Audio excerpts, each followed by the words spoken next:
Now we will discuss about methods and precautions related to identity theft. First comes phishing. A phishing scam is a strategy by hackers that send emails to many individuals. The purpose of sending such email is tricking the user into performing an action. A phishing email may contain some attachment with some malware or a link which redirects the user to a look-alike website. When the victim enters their personal information, username and password combination, or some payment information, it goes directly to the hacker. Then, that stolen information can be used for registered credit card accounts under your name, or the information is sold to interested third parties, and many things which we discussed before. It is really hard to avoid such emails in your inbox. Now, what are the precautions? There are many signs of any phishing email. The first thing is your name. Check if it uses your actual name or it has a generic greeting. Look carefully at the email's header. What is the sender's email address? These addresses are usually carefully designed to look authentic. You can see inconsistency and things that don't make sense, like company name at yahoo.com. If possible, compare the sender's email address to that of the previous messages from the same company. If you notice everything, you will come to know that it is phishing email. Don't click on any link or download any attachment which is not relevant or trustworthy.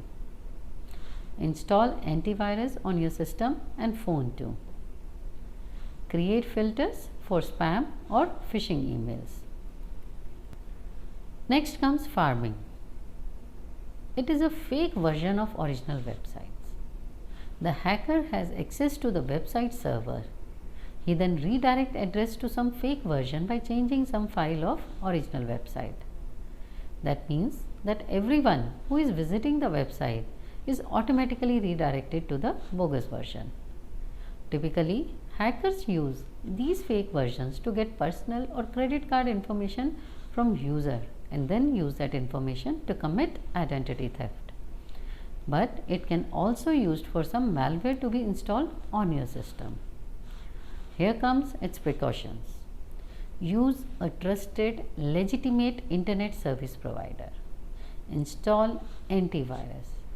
Keep your programs updated. Keep an eye on spelling of website address. Check the HTTP address. It should be HTTPS. Next comes skimming. Skimming is a method used to steal credit or debit card details. Scammers manipulate an ATM machine. So while using ATM to withdraw cash, the device reads the credit or debit card information from the magnetic strip. Magnetic strip is black strip on the back of the card. Then that copied information of the card is stored in the criminal storage device. This way, the scammer is able to make a copy of your credit or debit card. Now, it will enable scammers to make online purchases or withdraw money from an ATM machine. This usually happens just moments after you have been skimmed. Occasionally, some retail and restaurant workers who handle credit cards are recruited to be part of a skimming gang. These workers use a handheld device to skim your credit card during a normal transaction. For example, we normally give our cards to waiters to pay the bill. The waiter walks away with our card and then becomes the perfect opportunity to swipe the credit card through a skimmer without being detected. In addition to a card skimming device, thieves may place a fake keypad on top of the real one to capture your keystrokes. What precautions you need to take? Watch where you shop. Check ATMs before using. Don't hand your card to anyone. Instead, go with them to clear the bill. How to report a credit card skimming loss?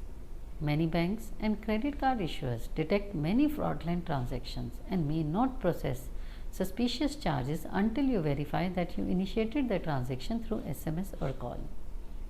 If you think your credit card skimming is done, call your bank or credit card issuer even if there is no fraudulent charges yet. The sooner you report, the more you protect yourself from the liability of unauthorized charges.